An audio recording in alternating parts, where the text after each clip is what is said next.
Hello and welcome everyone to World Trade Center Denver's Sustainability Series Part 2 on sustainable supply chains. Honored, thrilled, and delighted that you're all joining us today for this event. We have a rockstar group of panelists joining us today to tell you all about sustainable supply chains. To begin, we would like to introduce Marcela Paraguez, who's the leader of our Immigrant Refugees Program, to let you know a little bit about what we're up to there. Thank you, Marcela. Thank you, Catherine. Just I wanted to invite you. We have a program. I'm sorry. We have a program at the Immigrant and Refugee. We're called a Global Trade Activator, where we promote and help our immigrants to create international business, from the idea of a business to those that are already currently developing a business internationally with import and export. So there's two ways that you can help us in that program. First of all, if you wanted to be a mentor of any of these immigrants working here, that would be fantastic. So contact us through Catering or our website. And also, if you know any immigrants that are currently running this type of business or wanted to create a business on this, also please spread the voice and tell that. So we have a fantastic program with mentors, with students assistants, and with many opportunities to learn different ways how to develop their business plan and how to get a capital and be successful and try to do this. Thank you so much, Maricela. Appreciate that introduction. Tanya, over to you to teach us about the Institute. Thank you, Catherine, and hello, everybody. I wanted to highlight 3 trainings that we have coming up. Global Supply Management Training that is on February 25th. Please do join us, and everybody who's attending today's event will get a $50 discount. I'll put that code in the chat. Supply Chain Mapping Webinar, that will be on February 23rd. And the lastly is our 4-day virtual live seminar, BIS, Complying with US Export Controls, on March 2nd through the 5th. This is the only seminar that is scheduled right now nationwide, and we are only offering it once a year, so please do take advantage of this. And I know I only have 30 seconds, so I'm all done. Back to you, Catherine. Thank you so much, Tanya. Appreciate that. And thank you to our panel for joining us today. First, I'd like to thank Ashley Smith-Roberts of the Sustainable Development Strategies Group for partnering us on this event. Ashley, I'll let you introduce yourself. Hi, everybody. So good to be here this afternoon. Thank you for joining us. As Catherine mentioned, I'm with SDSG, Sustainable Development Strategies Group, and we are a nonprofit independent research institute based in Colorado. And we work to advance best practices for natural resource development, especially when it comes to the mining and renewable energy industries. We have a think, teach, do methodology, and we work with over 70 governments around the world to make sure they have good legal frameworks in place for sustainable development. We work with companies, including mining and renewable energy companies, to ensure that their business practices are aligned with sustainable development goals. And then we also work with communities, including indigenous communities that may be affected by mining or renewable energy projects. So very excited to be here this afternoon. Thank you so much for joining us. Thank you, Ashley. Pleasure to have you on. And I'll just remind the audience to please use the Q&A function in the bottom of your Zoom screen to ask our panelists questions throughout the event. We will address those questions towards the end of the hour. And up next, our moderator, Caspar, Fithen, and Martello. Thank you so much for joining us for the event today. Please introduce yourself. Thank you very much, Kath. My name is Caspar Fithen. I'm one of the founding directors of Martello, which is a company based in the UK. We are specialists on supply chain transparency and security, particularly on the upstream. So a lot of people here today will be interested in the stuff that's going on the downstream, but we spend a lot of time right up literally at the coalface in the Great Lakes region of Central Africa, looking at conditions in and around mines, primarily digging gold and tungsten, tantalum, and niobium. And we're also one of the auditors for the International Conference on the Great Lakes region. So we run part of their sustainability and transparency program, in particular, assessing mines' worthiness for achieving licenses to trade on the international market.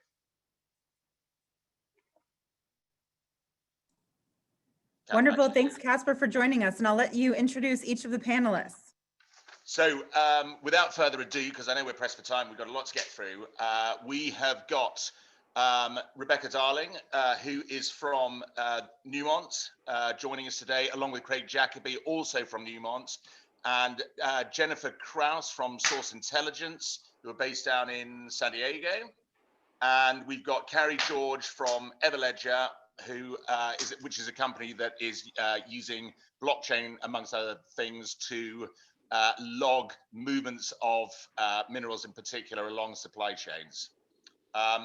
I will lead in with the first question. So the first question that we're going to have a look at today is what Caspar, I'm just going to allow the audience to each introduce themselves for 1 minute. So I'll sure. Go right on through.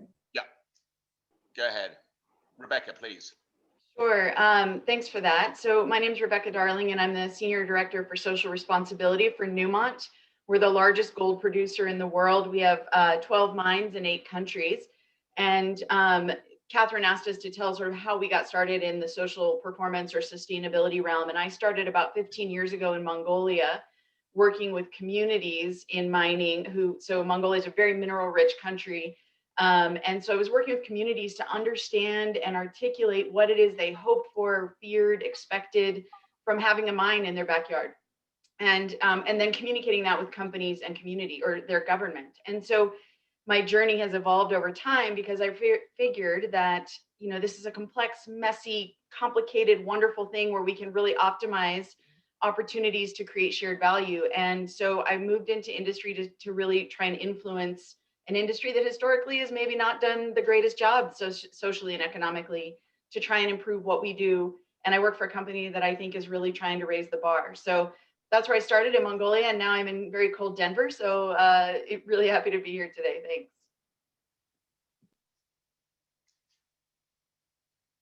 Craig, also from Newmont, would you like to introduce yourself, please?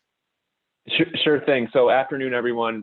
Rebecca obviously spoke to Newmont, so I won't do that again, but I'm currently in our global supply chain group. I support our major capital projects from a sourcing and procurement standpoint, but also in my role here in Denver, I work closely with Rebecca's group, as well as our regional supply chain teams to understand what they're doing from a supplier development standpoint, and then also work closely with them on reporting some of our critical ESG targets and goals. And obviously I'm passionate about it and excited for this call because, I may play a minor role in what we do from a sustainability standpoint. I do think it's an area that Newmont has started to really separate themselves from other mining companies. And really, I see the next couple of decades, it's going to be a differentiator for us. So, not only does it have personal effects to my career, but also I think it's the right thing to do. And I'm very passionate about this area. So I'm pretty excited to hear what others have to say, and thank you again for having me. And over to Carrie George. There's a huge amount of experience in this area, working for different companies within this field. Carrie, please introduce yourself. Thank you so much, Caspar. It's great to be on the panel today. My name is Carrie George. I started off in more work on sustainable development, working on the ground in multiple countries globally. That led me into global supply chains because I figured if companies respected and enhanced local sovereign law, we could go really far, really fast. I worked in an auditing company. I ended up getting a fellowship with the US State Department. I led several teams at Apple on covering over 40 different materials, also China labor issues, and then went to a jewelry company, leading out on not just environmental goals, sustainability and circular economy activities, but also other philanthropy, and ultimately ended up at Everledger, which is an emerging technology company. We cover different technologies that include blockchain, but also machine learning and other things. And I came to really an understanding of how technology can help the people-powered side of sustainability get to where we want to go. So thank you so much. I'm excited for the conversation. Thanks, Karen. Welcome. Jennifer Kraus, Source Intelligence, please go ahead. Thank you, Caspar. My name is Jennifer Kraus. I am the co-founder and EVP of operations for Source Intelligence. We describe ourselves as a technology company. We specialize in supply chain transparency and compliance. I've spent time on both the consulting side of things, on the industry side of things, and now in technology, similar to you, Carrie. Our journeys have been somewhat similar. My journey actually started on a 35 by 100 mile island in the Caribbean. So I'll have those of you in the audience figure out which island that is, where I was raised since the age of 2.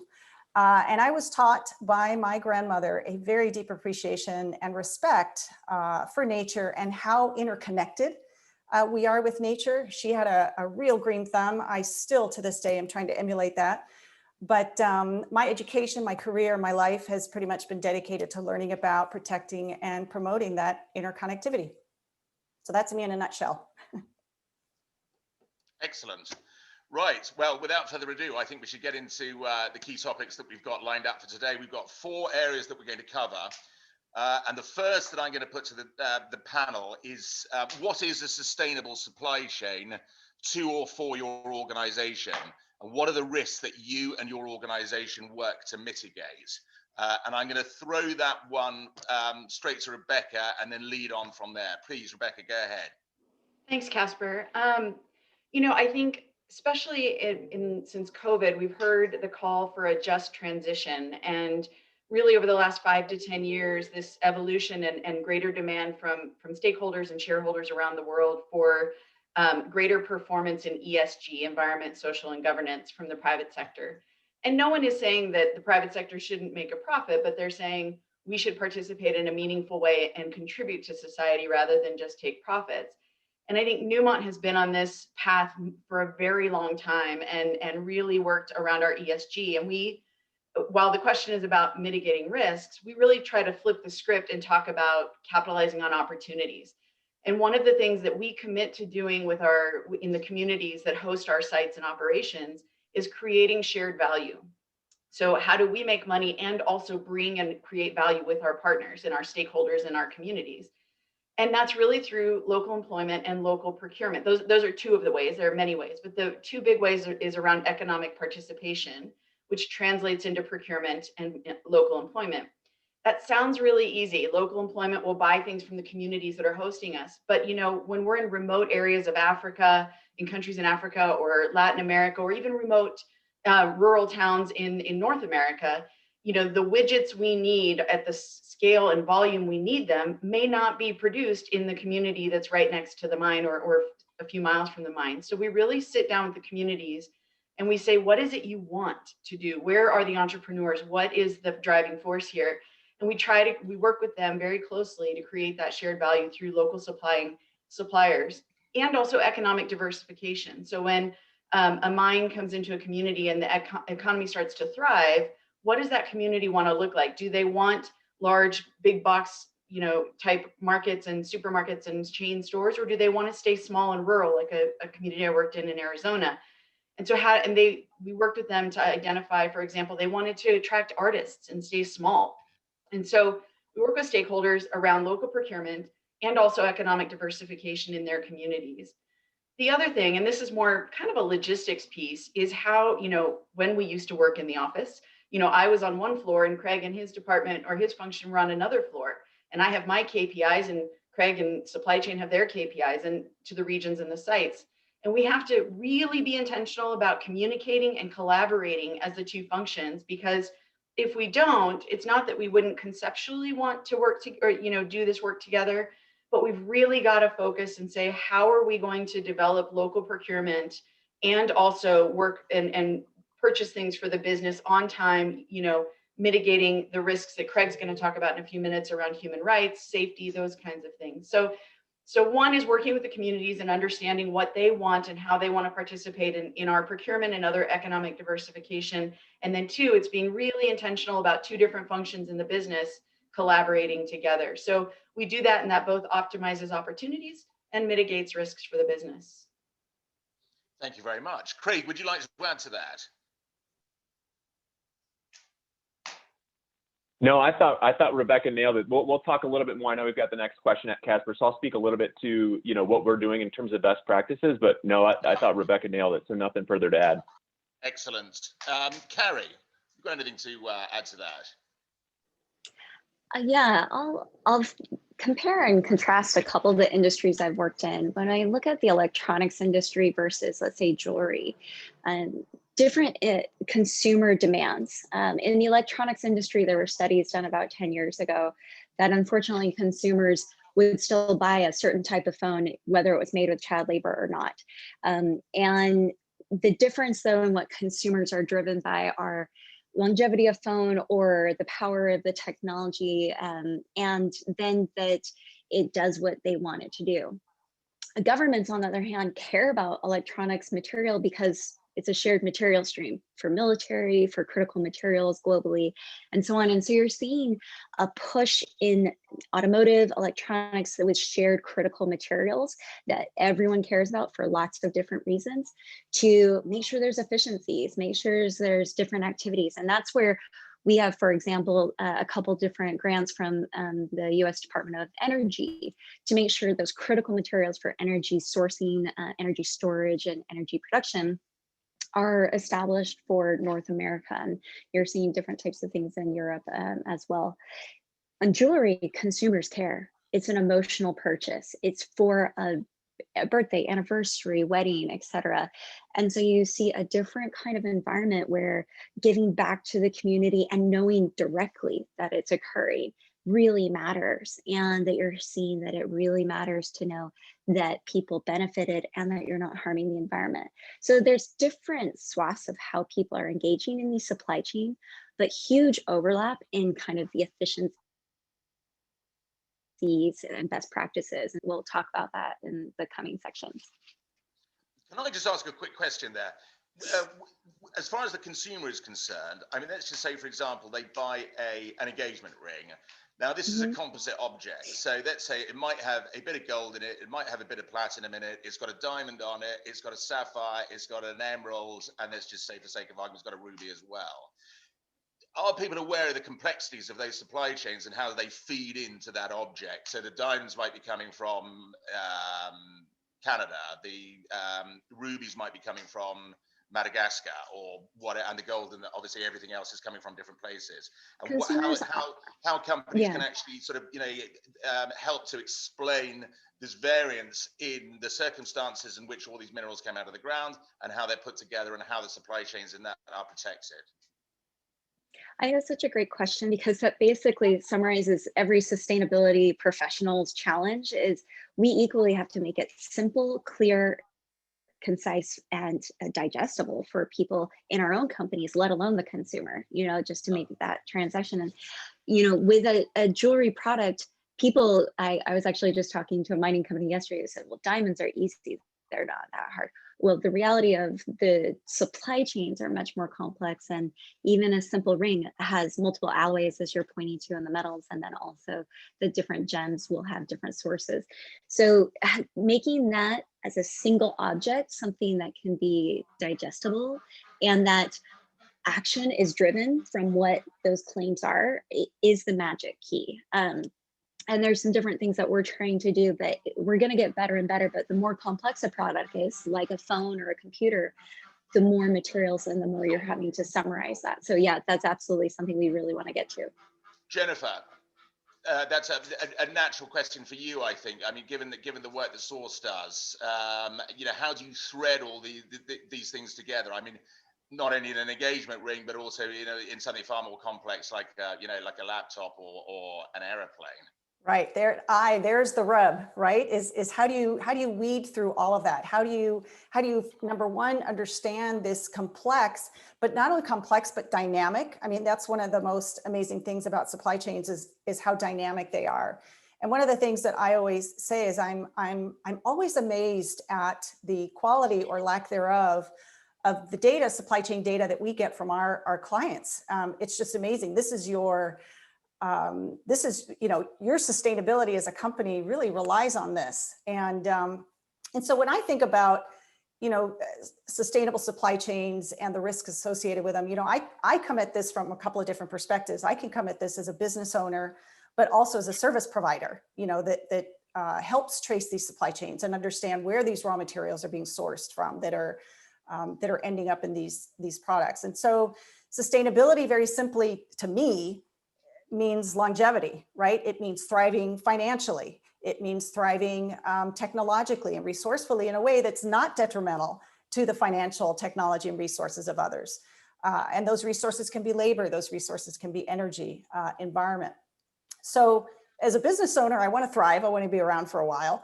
I want to employ good people. I want to offer mentorship and guidance. And then in terms of the risk, what's the biggest risk? The people are the biggest risk. My employees, my customers, my vendors. This pandemic, pandemics are a risk. Many of us had no idea, hadn't even thought about how to go about planning for a pandemic and how that would affect supply chains. So I think just that the dynamic aspect of it is what makes it challenging, but also makes it fun. Fantastic. Thank you very much. Now, I'm aware we're pressed for time. So what I'm going to do here is I'd like to move into the second question. And if Carrie could lead on that, that's best practices. And then we go straight to Ashley after that from the legal perspective would be fantastic. So the question 2 I want to put to the panel is, what are best practices to address the supply chain sustainability risks that you focus on? So Carrie, if you could lead on that, and then Ashley, please come in. Thanks. Absolutely. If I can just give a little background. So, if you look at Apple's SEC filing for conflict minerals, for example, it can reveal a lot about what best practices that were actually occurring. So in the early years of conflict minerals reporting, there wasn't a lot of progress actually. And some of that's motivated by a lack of regulation. And so pressed, resources spread thin across multiple sustainability objectives.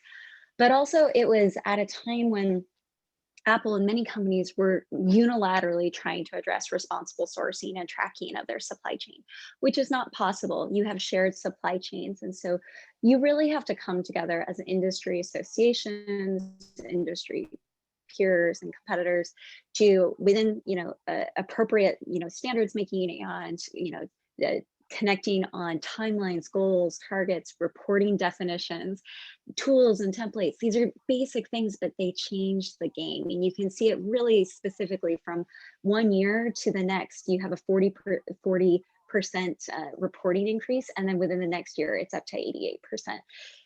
Game changing. And then when you start saying timelines for transparency, timelines for taking specific actions, even just the base actions of getting audited in the supply chain, those are the game-changing effects.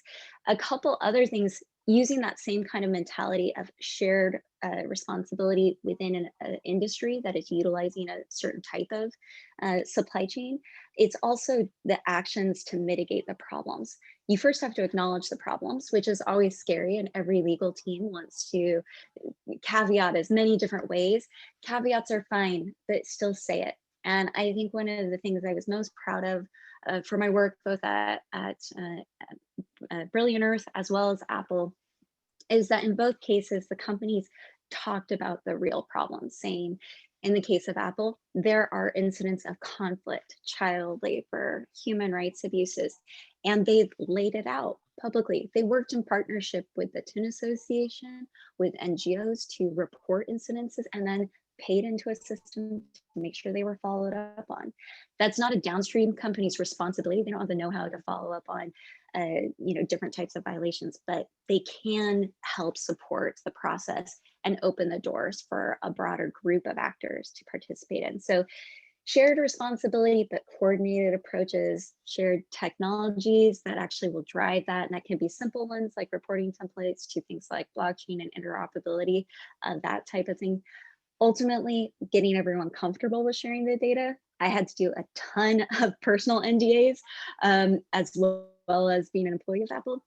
That is one of the things that with blockchain, like permissioned access and other things, can mitigate a lot of the pain points of some of that, and so on. And we can get into more of those. But just speaking to our colleagues at Newmont, one of the things that was the biggest, lacking is that shared engagement with the community. And I think in our other subsequent conversations here, we'll be able to dig into that, but I'll leave that as a cliffhanger. Yeah.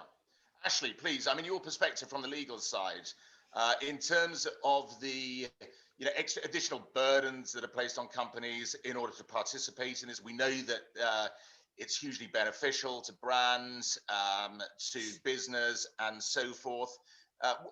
What have you seen as the most common problems that have, people will discuss with you, saying, I don't understand how there's a legal aspect that I'm not sure. I mean, these kind of issues that come up purely from the regulatory and the legal side. Exactly. Thank you, Caspar. So at SCSG, we do a lot of work with international frameworks and specifically with standard setting bodies that certify mines, suppliers, and other companies. It's almost like you said, like a fair trade label or an organic label that we use for food. A lot of these standard setting bodies certify the mines and their suppliers, renewable energy companies, what have you. And so the work that we do with our firm is looking at some of these international standards like the UN Sustainable Development Goals, the OECD due diligence guidelines for conflict minerals, looking at the UN guiding principles on business and human rights, and how do we ensure that these codes of conduct that are then being used to certify companies and their suppliers are actually up to international standards. And this work obviously takes a lot of time. It takes a lot of revision. Often we're reviewing codes yearly on an annual basis to make sure that we're all keeping up with the latest legal frameworks and the latest legal standards. So it's very dynamic, as people have been saying, and there's a lot that goes into it. But I will say that one advantage that companies and suppliers have is getting that label, getting that certification. It really is a competitive advantage. Consumers want to see that the mines that they're working with are being sustainable. They want to see that their jewelry is sustainable. They want to see their clothing is sustainable. It's becoming more and more driven by consumer demand, and even further than that, investor demand is what we're seeing also. So I think that that is something that's really trending. Thank you. Fantastic. Thank you very much. And I'm just going to just ask Craig's opinion. When you look, I mean, I know you're in the mining business and the gold business in particular, but when you're obviously, at conferences of this nature, you're talking to people about sustainability, supply chains, what they're doing, and they can be from all different, a variety of different sectors. Which sectors do you see are actually leading this at the moment, and which sectors do you think are, dragging behind a bit? They're not quite up with the rest of the herd. That, is it, I mean, who's in the lead? Is it mining? Is it apparel? Is it, is it food? What do you think? Yeah, I would say from our perspective, at least from what I've seen, consumer products is one that I've seen become a leader. There's transparency to the consumer that for us is a little bit difficult, right? Because we produce a product and then that product is used in other consumer goods or jewelry or what have you. And so having that transparency, and I know blockchain is one we've seen on the jewelry side of things, where diamonds are being traced back all the way to where they were actually produced, and you start to get that visibility as a customer. It's definitely an area that I would say mining is not necessarily lagging, but I think we're behind in some of the areas that consumer products are. So I look at them, I look at the big brands and what they're doing. I know Carrie mentioned Apple. We look at what Starbucks is doing, and I think within the food and consumer products area, those are the people that are really excelling in this. They're pushing the boundaries on what can be reported, what's transparent, what they're committing to, what they expect. And so, we try our best to leverage that where we can. Some of the difficulties that we just run into is our supply base is very vast. For example, for Newmont alone, we probably have just north of 10,000 vendors. And so that ranges from some of the biggest vendors in the world, such as a Caterpillar, all the way down to someone who provides eggs at a mine site that's local to our site. And so it's really trying to define how we best approach those suppliers and understand the risks that may exist in their supply chain. So, for example, we could have a smaller supplier in Africa where they've got a number of suppliers upstream that are providing labor services. So we'll assess them from a human rights perspective just to ensure that they're doing everything they can to vet their supply chain and really have a candid discussion with them on, how do they close that gap if there is some concerns that we see. And we provide training. So I think we have to really play an important role in providing that support, particularly for these suppliers that are small and local, but play an absolutely critical role to our license to operate. And really, I think personally for me, it's a fantastic story of what we can offer in terms of economic development and economic participation. Fantastic. Thank you very much. And I'm going to Greg, if I pop may straight just through add to. on to that thought, Caspar, real quick. I just wanted to chime in. So I know the audience is probably thinking best practices. These are all wonderful stories. What can I do? It can be daunting to try and face sustainability and sustainable supply chains. And I just wanted to offer one anecdote of what I saw while I was working at Amazon on their electronics. We had an inbound for our suppliers, a process where they could report on what they had been doing so far, and we could provide them training on how to improve and really make clear our standards so that on inbound of new suppliers, we knew that they were coming in, meeting our high standards without fail in order to work with us there. So I just wanted to suggest that to the audience. If creating a more sustainable supply chain is an endeavor that you're embarking in, that was a method that I saw that I thought worked very well. If I could just add and maybe build on that real briefly, I think one thing in terms of a best practice is I would encourage you to not be afraid to get off that spreadsheet. We've talked a little bit about technology and how beneficial technology, embrace it. AI and machine learning, if used responsibly, can save a tremendous amount of time and effort. And one of the things that we deal with every single day, and I'm sure those of you at Newmont probably as well, is supplier fatigue. Your suppliers are tired of filling out forms. They're tired of filling out surveys time and time again. They're getting audited all the time. So by embracing these new sort of technological advances, it's an opportunity to not only make your sustainability and supply chain efforts more robust, but it's going to improve that relationship that you have with your suppliers as well. Thank you very much. Jen, stay there because I'm going to come in on question 3, which is what opportunities arise from addressing sustainability related risks. Obviously, you've got a great perspective on this from source. Please give us some of your ideas and thoughts on that. Yeah, and actually one of the things that I would encourage, those of you listening today is to think about, do you want to be a leader in the space? I mean, that's one of the things that, we'll sit down, we'll have a conversation with every single company before we engage with them. And that is to understand, where do your priorities lie? Where do you think your risks lie? And do you want to be someone that's just checking the box? Do you want to be a leader? Do you want to be somewhere in the middle? I mean, there's no judgment, right? There's nothing wrong with being in a position with a particular topic or issue where you just simply want to, check the box. But it's very important to understand that, so that we know and the extent to which you're going to allocate resources, whether those are human resources, financial resources, technology resources. So, that's something that should be done relatively early. And in terms of opportunities, tremendous opportunities. We've already heard quite a bit of them this morning or this afternoon, depending on where you're at in the world.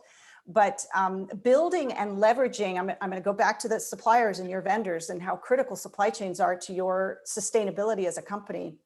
But building, fostering, and strengthening that relationship with your suppliers, I think that's one of the biggest opportunities that could come with this, because that in turn translates to opportunities to improve the communities in which you're operating, the communities from which your employees and your supplier employees are coming from.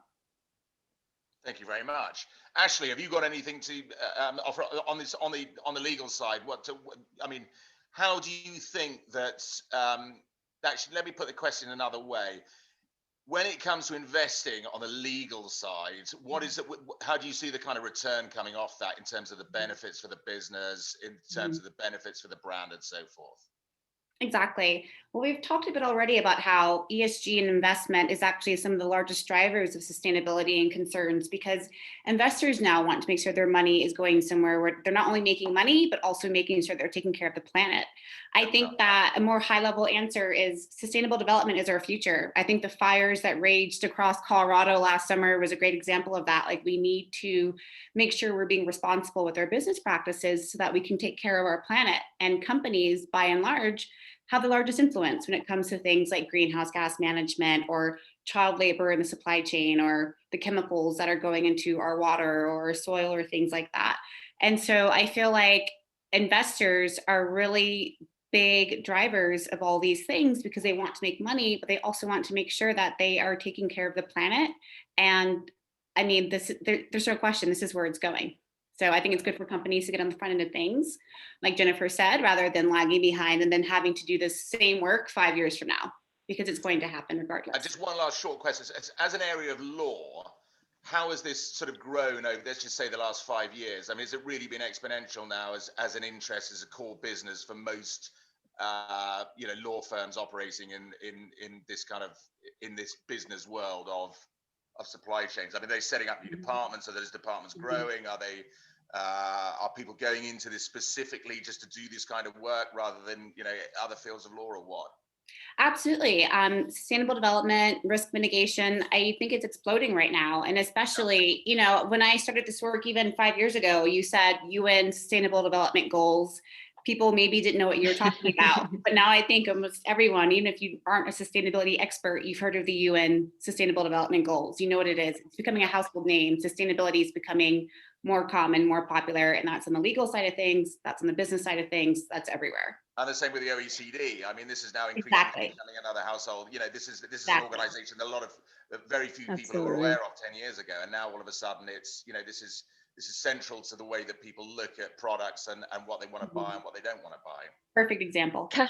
Caspar, maybe I can jump in on this a little bit as well and just follow on with what Ashley's speaking to. Because of my work both at Brilliant Earth as well as at Apple and now at Everledger, I have to work across a lot of jurisdictions. So modern slavery acts are UK, Australia, all over the world. We have the California Supply Chain Transparency Act. Even the EU taxonomy, which is now requiring reporting, and to Ashley's point, investors are absolutely looking at how you're not only reporting transparently, but then the actions that are following. And we can follow on with this event to look at some of the Harvard Business School review of the EU taxonomy, how that couples with responsible sourcing. And honestly, to kind of point out to this audience who is probably a number of miners at the very least, but looking at Newmont, a lot of mining companies don't get credit for when they do the right thing. Part of traceability, and when you start seeing some of this legislation, is it's pushing the end consumer facing brand to then take into account good versus bad. And but you have to be able to couple and find the good in real time when you're doing purchasing. And that's the magic that we're talking about here, is different technologies, different reporting schemes, and how you do that efficiently. There's different things that have been done more in food retail, to be honest. It was driven a lot by Walmart, and then some in the apparel space of sharing audits, but that's the tip of the iceberg. We need to be sharing data on greenhouse gas emissions and actually how you're reporting that energy. We started a pilot last Earth Day on that and are continuing that kind of engagement. And you see that especially right now with the EU's battery directive, the different work we're doing in the Global Battery Alliance. There's certain data sets that are what lays on top of the full transparency of the supply chain. Traceability is just traceability, but once you start coupling it with understanding good, better, best, that's the game-changing activity. And that's where it becomes commercially interesting, both for investors and then regulatory requirements. Yeah, thank you very much. I'm going to go straight into question 4 now, so we don't miss one out. Suggestions for brands that are new to sustainable supply chain initiatives. Rebecca, please. Thanks, Caspar. And I just want to take a moment to build off of something Carrie was saying. So I think, and Newmont believes that driving our performance internally, we do a lot of work all the time, but really being transparent about that and holding ourselves accountable to our stakeholders. So everyone from investors to communities that host us. So we set public targets every year that we report on, including we have a target around our suppliers and the human rights risk. And so we do an assessment. To Jennifer's point, we have software that we use that tries to identify risks well ahead of the game and then help them put together, whether it's training or other plans to mitigate those risks, because they want to be our suppliers, right? That is, they're in the business of being, in our business. And identifying those risks and then mitigating them. So we have a public target on human rights. We also have a public target we set on local procurement every year for every site. And that holds us accountable. And that's really important. And we try to drive improvement in our performance by stretching those targets every year. So I fully agree with that transparency and that accountability through targets. To the last question, I think, I know that Catherine said that the audience here would be from a one-man shop to very large multinational corporations. And, you know, getting into this space can be really daunting. And so my sort of boots on the ground recommendation would be take a look around, don't invent the wheel, reinvent the wheel, right? Look at other, whether it's in your industry or outside your industry, but maybe similar sized companies and what they're doing. And frankly, when we're doing this work, we often like to brag about it. We like to talk about it. We also like to hold ourselves accountable. So we put stuff out there in our digital media platforms, on our websites, annual sustainability reports. So take a look at what's out there. And one in particular that I think would be useful is B Corps are, you know, they've, by becoming a B Corp, have made a commitment to contributing to society while also pursuing a profit. And so they're often doing really good work. And I think that's just a good place to start. And then the last thing I would say is make the business case for your business. What is going to help with the bottom line around this? And there are lots of opportunities in having a sustainable supply chain. There's a lot of potential there for your business. So make the business case to your business before you go forth and do.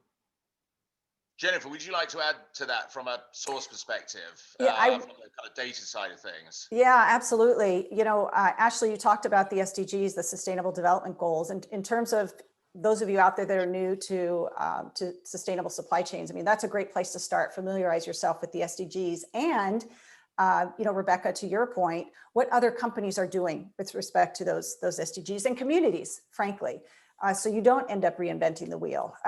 The other thing that I would offer up for those of you that aren't familiar with it, you talk about, Carrie, about layering data on top of your information. Take a look at the Our World in Data, for those of you that aren't familiar with that. Fascinating data sets with regard to lots of different sustainability related and climate related indicators. They now have a Sustainable Development Goals tracker, which is really cool. So, and then the last thing that I would offer up is, and I think, Carrie, you might have mentioned this, is you always hear the bad news, right? We're very quick to see, and brands are very sensitive to this. I mean, there's a glitch in the supply chain, and the first thing is it's published all over the news. So don't be afraid to share your good news, whether it's via an ESG report or a sustainability report or a partnership with an NGO or with your local community. You know, we talk about that a lot. Don't be a share. Now, granted, you take a risk because once you put your name out there, I know there's some companies that are very risk adverse, but it's a great opportunity to share the good things that you're doing, but also learn and build on the other things that are taking place, even with your competitors. Don't be afraid to have conversations with your competitors. Ashley, we've got a few minutes spare before we get into the Q&A, so let's try and get an answer from everybody. So please go ahead. What do you think? What's your best advice? Absolutely. Well, the first thing I'd say is hire a sustainability consultant if you don't already have one. I mean, that's, you know, there's so many experts out here, everyone on the panel and thousands more that do this for a living. It's our bread and butter. We know what we're doing. We know the standards. We know the trends. Also, know your suppliers. It can be really scary sometimes. Maybe everything you're doing in your office is perfect, but then you have suppliers that are actually putting you at risk and you're not even aware of that. So knowing your first tier suppliers, knowing your second tier suppliers, knowing your third tier suppliers, it's really hard to do. And again, really scary work sometimes, but that's the best way to save your reputation, to minimize risk, and to ensure that you are acting appropriately in the space. Last thing I would say is that technology, I mean, Jennifer mentioned amazing technology, Rebecca's mentioned major technology, Carrie works for a sustainability technology company, Everledger. There are so many tools and practices out there. Just start getting a little bit familiar, see what works for your industry, because some things are actually even industry specific, depending on what area of work you're in, and just start exploring and see what's there. And then hire someone who knows what they're doing so they can help you guys out. And I'd like to offer that you can also feel free to give us a call here at World Trade Center Denver. Having a extensive past in sustainability, I would be happy to point you in the right direction. That's the point of our conversation today, is to give everyone that little nudge forward in sustainability and building their sustainable supply chains. Thank you very quickly, Carrie, and then Craig, please. Carrie. Absolutely. You know, just coupling some of those and adding on, I would say, you know, when you partner with people, you can extend that dollar a lot farther. So, you know, going to WTC member and senior factor to split this bill. These in the world do it oftentimes. Don't be scared, or I would say too idealistic, to do a competitive analysis and show that to your bosses. That was oftentimes how I moved it forward. Leaders aren't just leaders. Sometimes they're just driven straight by competition. They don't like to be number 2 on that sustainability list somewhere. And you can do it relatively cost effectively. I will admit that I can't reveal numbers. The budget that I used to drive a lot of work at Apple wasn't that dissimilar from a very small jewelry company. So you have to kind of understand you can go really far, really fast if you have the right peers and partners. And then be bold, do something unique, have real impact. There's opportunities just to put your name on lists to say this is important, and that's enough. We have activities, for example, trying to get interoperability with mobile money payments so that people that Newmont's working with in the field can become a digital presence and then get credit history and then get paid with give back funds and other things. So there's so many different things that don't have a conversation forward and find your right niche for your company, and then also the work that you do day to day. Thank you very much. Craig, please. Yeah, I know we've covered a lot of great options. I'd recommend reaching out to your peers. I know with LinkedIn and others, it's amazing how accessible your network can be. So reaching out to your peers to understand what they're doing in this space or some of the challenges that they're having, I think is important. The other thing I'd say is, if you can, I understand it depends on your company and how it operates, but if you have customers, don't be afraid to talk to them about it as well. That's something we do specifically at Newmont is we have supplier development programs. So if there's a supplier who's wanting to diversify their business, if they're wanting to increase their capacity, don't be afraid to talk to your customers about that. And we've seen tremendous shared value in that. And so I know that may be unique and not necessarily something that can be applied to everyone on the phone today, but it's certainly an area that we've seen a lot of success. Thank you very much. That's brilliant. And we're going to go straight into the questions now before we run out of time. Now, we've got a very interesting one here that's coming from a member of the audience saying, as more legislation concerning modern slavery and supply chains emerges in specific states, California Transparency in Supply Chain Act and Canada Transparency in Supply Chains Act, the common criticism is the laws never have punitive consequences or teeth. How, if at all, do you see this changing as more legislation emerges? Ashley, please, from a legal perspective. Mm-hmm. Well, first I want to say that whoever that audience member is, you're exactly right. That is one of the biggest criticisms that's happened in the sustainability sector in general, is that a lot of these laws, legal standards, frameworks, what have you, they're not mandatory, and there aren't necessarily always such strong enforcement mechanisms. This has been kind of a push and pull between regulatory frameworks and the business community. The business community has real economic concerns, and if they're, forced overnight to start adhering to certain regulations, they say that their profits are going to be affected. But then on the regulatory side of things, we see that we have to put something in place or else nothing will change. I think that overall, we're talking more and more, we're getting closer every year to having some kind of mandatory sustainability framework. I know that there's a lot of people in the EU, especially, they're some of the largest drivers of wanting to really push for a mandatory law. Trade agreements are also a really strong way that we make sure that our trade partners, whether it's China or Indonesia or whatever, we often get at sustainability and human rights concerns through those. So not letting products in to the country and through customs that might have, child labor or weren't sourced responsibly or things like that. So right now, trade agreements with other countries is the best way to enforce a lot of the sustainability supply chain regulations. But I wouldn't be surprised if within the next 5 to 10 years, we do have some kind of mandatory legal framework that applies to all companies over a certain size. So watch that space. Sorry, Jen. Yeah, if I could just add to that, there's the excellent points that you've made there, Ashley. There's the court of law, and then there's the court of public opinion. So, and that public opinion are your customers, and that public opinion are your consumers. So your community, the community in which you work. So don't forget, just because there's not a strong hammer behind a particular policy doesn't mean it shouldn't be at the forefront of your priority list. I'd love to add to that as well. I am a big fan of consuming data and making database decisions. And I have sourced data from an organization off of the East Coast who did some extensive and credited studies surrounding the way Gen Z is consuming. And let me tell you, Gen Z is wise, and they are knowledgeable, and they are worldly, and they know how to access information.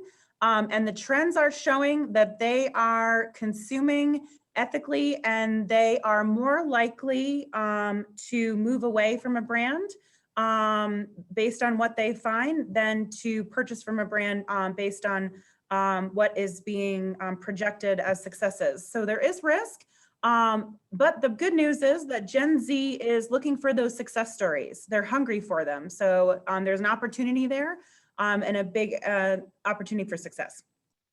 Can I add on to that as well? I know we're pressed for questions, but the other piece of that, because Newmont isn't the sort of apparel with a logo on it, and some consumers don't do the research for traceability, but one of the things why sustainability is important to us is that Gen Z generation, because we want to attract and retain a top workforce, and it matters to them the company that they're working for, right? They want a company that is contributing, giving back, participating, inclusion and diversity, all of that. And so for us, that's also very important.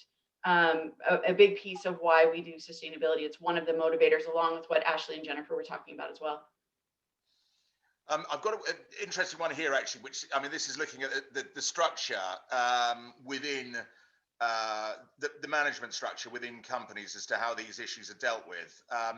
Do you see sustainability as an integrated issue for supply chain managers in your respective industries, or is it siloed into a separate department towards reporting requirements?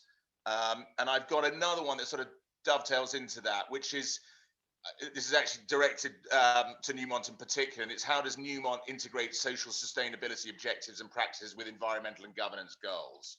So if we just start with Craig and Rebecca, and then if anyone else wants to pitch in, please do, because we're getting a bit short of time now. Thanks.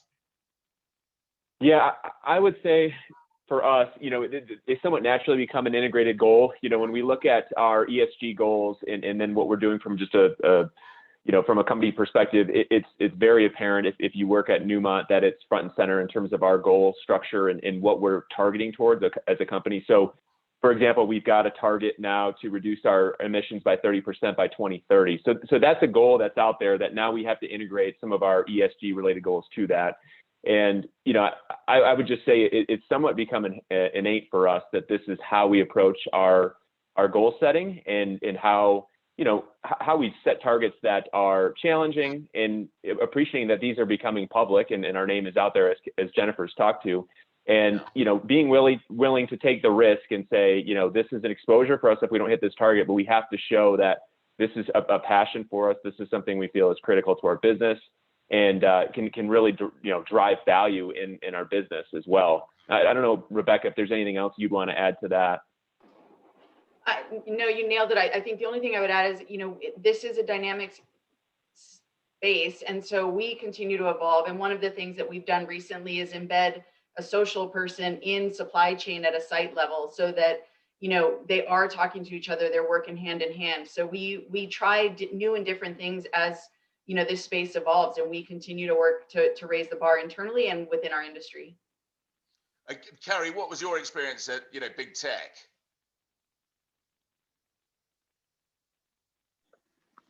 In terms of the management integration across departments and areas within huge big tech multinational for the general general supply chain management. I mean, was it siloed into separate departments, or was it the responsibility was spread across the tree? It's absolutely spread across the tree, but because of intellectual property, you often don't know what the right hand and left hand are doing. And that's usually intentional, especially at some of the sensitive material flows. But when you look outside of it, you have a lot more freedom, actually. So if you're in a battery department and you happen to be the person responsible for sourcing, maybe your sustainability person can't see all of the information, all the commercially sensitive details, but they can engage with third parties and different activities, you know, in order to make some traction there and sort of open the doors for those conversations for the procurement people. Because while procurement has a lot of power, they also have golden handcuffs in terms of what they can do in supply chain. So a lot of times you're opening the doors as a sustainability professional.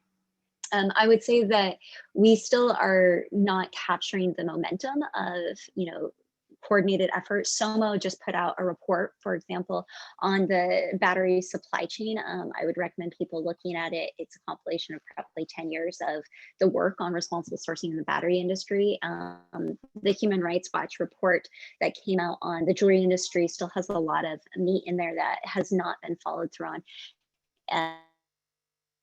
In terms of coordinated efforts, the World Diamond Council has made some action to incorporate OECD due diligence practices into the jewelry industry, but we can do a lot more to take specific actions and then drive those improvements down to the level that mines are really working with the retailers instead of, you know, different niche activities happening independently and not in coordinated fashion. I'd love to add on to that, having seen businesses of the hundreds of businesses all working together under one big umbrella organization. It really was a matter of education and training. I felt like my role as a sustainability professional in a major corporation was a teacher and to steer very quickly away from any policing. And to make sure that it was all about having a collaborative environment and solidarity around a goal, which is actually quite easy, to Rebecca's point, because everyone is really interested in working for a company that they feel very proud to be a part of. So it is easy to gain momentum. It is fun to gain momentum, and it is always a challenge to make sure that everyone can take action items to move the needle. But in getting to that point where you're actually moving the needle, there's an opportunity there to mitigate risks that you didn't see and to create supply chain security that you didn't know you might have needed. One very, very quick one. Jennifer, I've got one here. Mars, the candy company, recently came out and indicated the time frame to reap the benefits of ESG initiatives was quite long, 10 to 15 years. What should companies and inventors and even consumers expect from a timeline horizon for benefits, and how do you measure these benefits?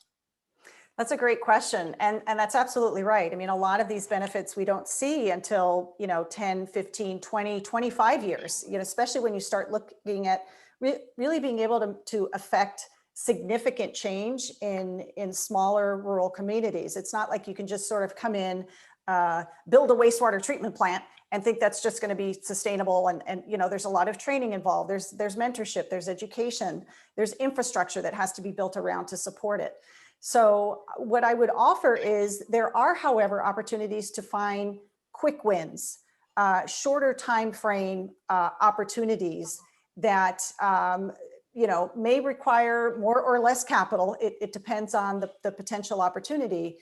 But, you know, even though, yes, typically you do think these are, you know, 10+ year timelines where we'll see those benefits, I'd argue there are opportunities to see shorter time around, especially when you're looking at, you know, smaller, more rural communities that can benefit very quickly from an investment, an ESG related investment.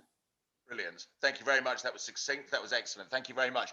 I'd just like to take a quick opportunity to thank the panel and thank the audience for their extremely good questions. And I'm just going to hand over to Kath now, who will sum up. Catherine, over to you. Thank you very much, everybody. So much, Caspar. Thank you so much to our panel. Thank you to the Sustainable Development Strategies Group for partnering with us today. And thank you to our audience for joining us.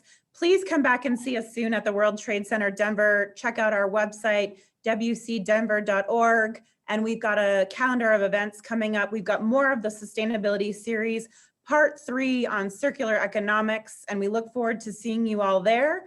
We hope everyone stays well and braves the cold.